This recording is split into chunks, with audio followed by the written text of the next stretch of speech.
Olá, você está ouvindo o Panorama, um podcast com temática ambiental, cidadã, dedicado a informar e conscientizar sobre práticas que impactam o nosso meio ambiente.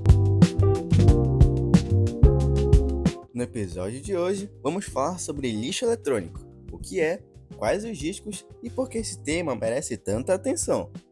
Para aprofundar esse tema, convidamos o professor Irlon Maciel, professor de Química da Universidade Federal do Amapá.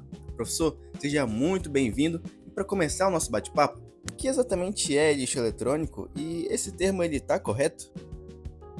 Se a gente for parar para pensar, a gente pode dizer sim que o lixo eletrônico é todo componente, né, oriundo da indústria eletrônica, e aí a gente está falando não só de um bem, né, palpável, como smartphone, notebook, tablet, mas componentes, microcomponentes também que podem estar presentes em outros materiais eletrônicos, né?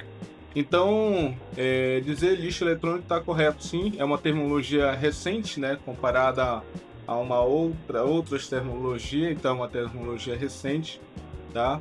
Principalmente que se avança na discussão agora nessas últimas décadas, né, com o crescimento da era da informática, né, e da era digital.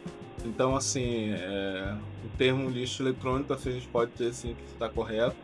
E vem sendo presente cada vez mais, não apenas assim na academia, mas, por exemplo, hoje, né, a gente tem uma base jurídica justamente para mediar essa questão do termo lixo eletrônico, né? Até mesmo para dizer o que se enquadra em que é lixo eletrônico, o que pode ser colocado em outra categoria, né? Então, assim, ele ganha corpo, né? Não apenas na academia, nas universidades, nas discussões, mas também fora das universidades, principalmente nas empresas, nas próprias empresas, nas indústrias também, desde o processo de produção, a comercialização e o próprio processo de descarte.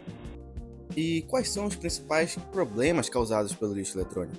Acúmulo desses metais, né, porque a grande maioria desse lixo eletrônico contém metais, alguns metais tóxicos, tá, chamado como metais pesados, e até mesmo você citou o silício, né, não apenas o silício, que é um dos grandes componentes eletrônicos, mas a gente também tem chumbo, cádmio e até mesmo mercúrio, né, e ouro também, tem alguns componentes de ouro, cobre, mas dentro dessa mistura de composições de elementos químicos presentes neste lixo eletrônico, né, eu destaco para você principalmente o chumbo, o mercúrio, né, até mesmo e o cádmio, né, que estão presentes nesse lixo eletrônico e são metais altamente tóxicos em contato com a natureza. Tá? Então, muitos desses metais podem provocar doenças graves, tá? Doenças crônicas, como doenças relacionadas ao coração, distúrbios no sistema nervoso central, né? E até mesmo levar ao aumento do índice de câncer. Tá? Que também pode provocar ações mais leves, como alergias, né? E outras, como insuficiência renal também. Tá? Mas principalmente isso não pelo contato direto com esse material, mas sim, muitas das vezes, esse material, esses componentes químicos, eles entram, como que eles chegam na gente, né? Eles acabam, da maneira que a gente descarta incorretamente esses materiais, eles vão para o lençol freático, né? Vão para o solo, vão para o lençol freático, e aí lá, o grande perigo, muitas das vezes, não é nem eles apenas sozinhos, isolados. É quando eles entram em contato com um determinado material orgânico ou um outro resíduo, por exemplo, mano. Entendeu? Então isso faz com que a gente fique muito ainda inseguro naquela composição que pode vir a se transformar, pode se potencializar a sua toxicidade. Entendeu? Então, o que é tóxico de uma parte pode ter N vezes toxicidade, porque ele está combinando com outros compostos, outros elementos tóxicos, né? O que é muito mais difícil depois de tratar. Então, esse é a grande uma das grandes influências que a gente acaba tendo, né, nesse processo do descarte incorreto do lixo eletrônico, né? Existe algum tipo de resíduo eletrônico mais prejudicial ao meio ambiente e à saúde? Alguns smartphone, alguns notebooks, né? Talvez o grande X da questão aí está realmente nas baterias, né? Então, nas baterias, são baterias de lítio, né? Por exemplo, se a gente for comparar com esses carros aí produzidos pela Tesla, né, da empresa, carros eletrônicos, elétricos, né, movidos por bateria elétrica, é um carro, a princípio, com grande sustentabilidade, né? Não possui o consumo de combustível fóssil, porém, o que a gente vai fazer com aquela bateria, né? Que custa praticamente 80% do valor de mercado do carro e ainda da tecnologia do carro. A mesma coisa são esses equipamentos eletrônicos, tá? Então, assim, eu não consigo te dizer qual equipamento tem um maior impacto ambiental, né? Porque se a gente for pensar, para analisar friamente, a gente tem que fazer a relação também da quantidade de material, entendeu? Em relação ao volume que é produzido. Por exemplo, eu tenho um computador que a vida útil dele é muito maior do que de um smartphone, né? Porém, né, por mais que eu tenha aqui uma bateria de peso, uma quantidade maior de lítio nesse equipamento, aqui eu tenho uma quantidade menor, porém a quantidade desse material que é descartado é muito maior. Então é isso que talvez a gente vai ter que pensar, qual é a relação desse material, né, desse lixo produzido em relação à toxicidade, tá? Não apenas a toxicidade, mas a quantidade também descartada incorretamente. Eu acredito, por exemplo, o celular é muito mais descartado incorretamente do que um próprio computador, né? A vida útil de um notebook, de um computador IPM é bem maior do que um de smartphone, até pela acessibilidade, né? Hoje em dia a gente trocou o nosso modo de viver, o nosso modo de trabalhar. A gente trabalha pelo celular, vai exigir às vezes um celular mais potente, né? Com mais recursos, e isso faz com que a gente acabe entrando naquele ciclo vicioso de troca e troca e troca, né? Então, assim, ambos contêm os materiais, como eu te falei, prejudiciais ao meio ambiente, e consequentemente são prejudiciais também para a nossa saúde humana, né? Porque é tudo uma cadeia. Entra nos lençóis, nos lençóis freáticos, no solo, a gente consome, né, por exemplo, os peixes que acabam se contaminando com essa água contaminada, ou a gente produz alimento a partir de um solo contaminado, né? Ou então as pessoas que trabalham com o processo até mesmo de reciclagem, muitas das vezes sem equipamentos adequados, né, vão se contaminando também. Sabemos que muitos desses resíduos contêm materiais valiosos que estão cada vez mais escassos na natureza. Diante disso, a reciclagem pode ser considerada um forte aliado? Sim, como todo lixo tem que ser considerado um aliado. Do lixo se faz muito dinheiro também, né? Então, assim, o Brasil ele tem um Plano Nacional de Resíduos Sólidos. De lá vem toda uma diretriz também que vai regulamentar esse processo de reuso e reciclagem também do lixo eletrônico, né? Que vai dizer lá desde a responsabilidade desde o fabricante ao importador ao consumidor, entendeu? Então isso é importante a gente perceber, que não apenas em relação à busca por materiais, né, reutilizados em vez de exploração de novos materiais, mas também dentro de uma normativa.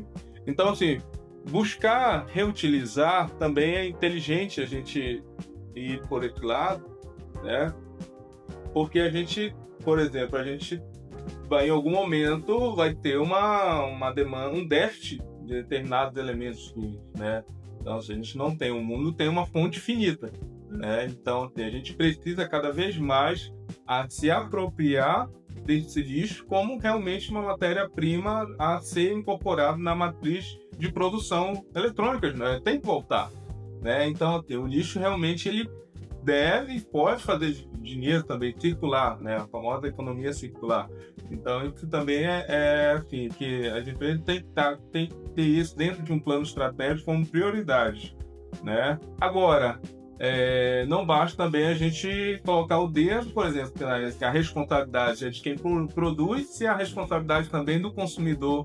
E o consumidor não apenas consumidor físico, consumidor jurídico. Se a gente for olhar, por exemplo, dentro do nosso espaço acadêmico, a gente não tem nenhum, né, prefeituras, governos, né, aqui, dando exemplo aqui dentro da nossa universidade, a gente não tem nenhum mecanismo de coleta, né, especificamente do lixo eletrônico. Então a gente vê muito, se tu for lá no almoxerifado, por exemplo, tu vai ver pilhas e pilhas de computadores eletrônicos empilhados, muitas das vezes ali alguns vazando, né, escorrendo para o solo. Então, essa responsabilidade tem que ter realmente de todos, né? Então, sim, o lixo é um aliado, né? Ele tem que ser considerado um aliado. Porém, ele tem que vir com a responsabilidade, né? Que não basta a gente apenas pensar que a gente vai ter capacidade de reutilizar e reciclar tudo. A gente tem que começar a mentalizar que a gente precisa reduzir o consumo. Reduzir o consumo é fundamental. E aí eu vou te dar um exemplo, que agora um parênteses, ano passado, tem um ano lá na Europa, na Espanha, e eles usam muita embalagem plástica, muita, me incomodava assim. Você vai comprar um frango, tá na embalagem de plástico. Você vai comprar, sei lá, 10 fatias de queijo, vinha a embalagem, cada fatia embalada também. É muita, assim, a gente tirava lixos e lixos plásticos praticamente assim, diários, porque é muita embalagem, sabe, plástica. E aí um dia eu questionei até um espanhol e falou, mas aqui a gente recicla muito e tal. Eu falei, não é porque recicla muito que a gente também vai usar muito, né? Então isso tem que fazer sentido realmente com o lixo eletrônico, né? Se o Brasil passar a reciclar, aumentar na sua produção de reciclagem, reutilização, até mesmo para incorporar isso dentro da sua matriz econômica, fantástico. Mas ele também tem que começar a criar um hábito de consumo de redução, né? E é o que eu citei da China. A China produz muito lixo, mesmo ela reciclando muito, mas ainda tem um déficit de reciclagem, né? Então, anualmente isso acumulado, né, ao longo de anos. Singapura também, que é um país pequenininho, é um dos grandes produtores de lixo eletrônico, né? Porque aquele leste asiático ali, ele a tecnologia é muito envolvida, né? Se desenvolveu muito ali a questão tecnológica, a Coreia, tudo. Então, mano, e pense só, muitos desses países encaminham, inclusive, o seu lixo para países subdesenvolvidos, né? Então, inclusive, tem um acordo internacional que proíbe esse encaminhamento de lixo, né? Por isso, assim, porque ela estava sendo muito conveniente para esses países desenvolvidos produzirem, né, toneladas de lixo eletrônico e mandar depois para outros países, dizendo que era para, né, comercialização, viabilidade econômica e tal. Tudo bem, você tem aí. Mas, assim, a gente também não pode ser só o centro de reciclar, de receber matéria, né, e depois reciclar. A gente pode ser um centro de produção, inclusive com uma produção sustentável, né? Que é isso que os governos também têm que se ater, né? Investir na tecnologia, não apenas para produzir smartphones mais rápidos, mais bonitos, mais não sei, mais ergonômico, né? Mas assim, produzir também com maior sustentabilidade, né? Após o fim da sua vida útil. Isso talvez o grande desafio realmente. A tecnologia caminhar paralelo à sustentabilidade, né? Primeiro você tem que reduzir realmente o consumo, depois reutilizar, né? E aí, por fim, reciclar, né? Então a reciclagem ela não pode caminhar sozinha, ela tem que caminhar paralelo também com esses dois últimos conceitos, tá? E sempre a reciclagem é como é o último R, né?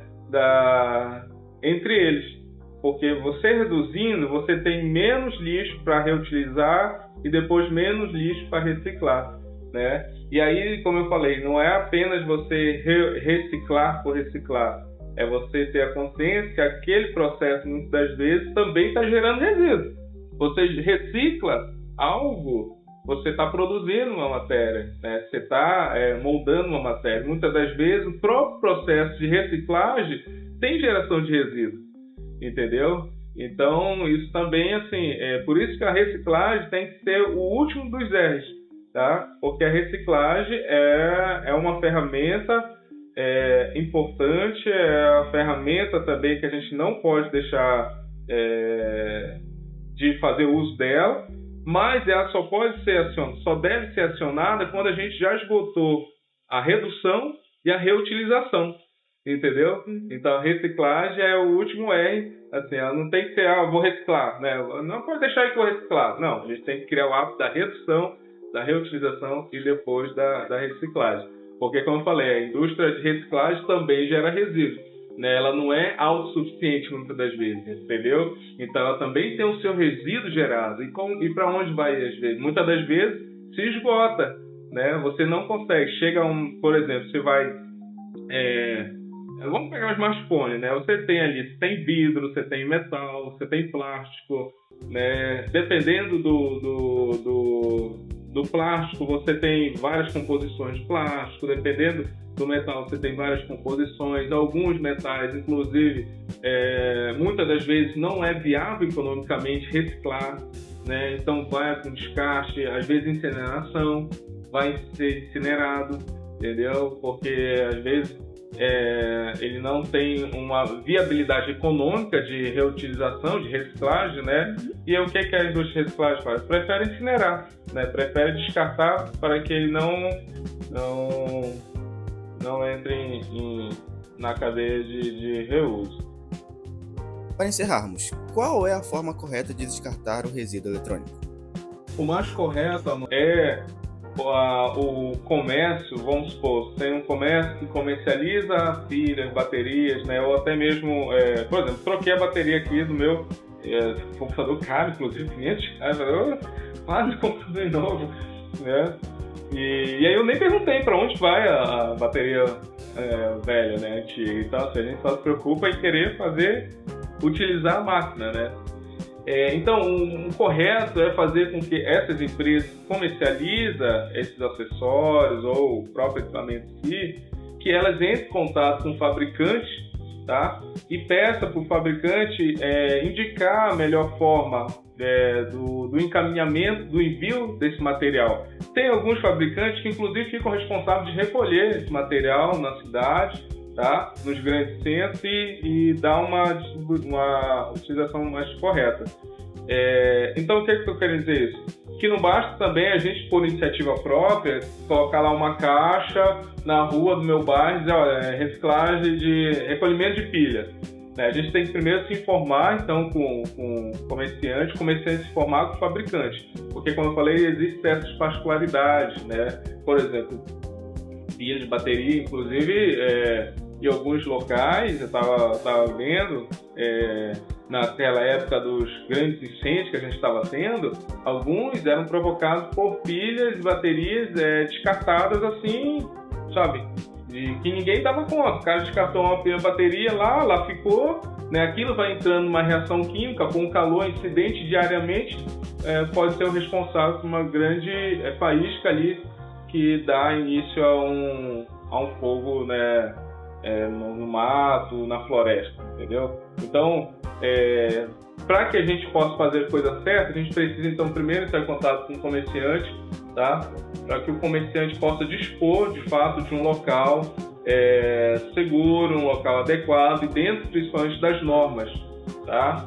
Principalmente dentro das normas, para que a gente tenha a segurança que aquele material, de fato, vai chegar ao seu destino correto de descarte.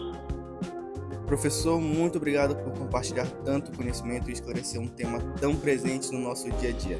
E você que nos ouviu, nosso agradecimento especial. Muito obrigado. Continue nos acompanhando aqui no Panorama, um podcast com temática ambiental e cidadã. Até o próximo episódio. Tchau!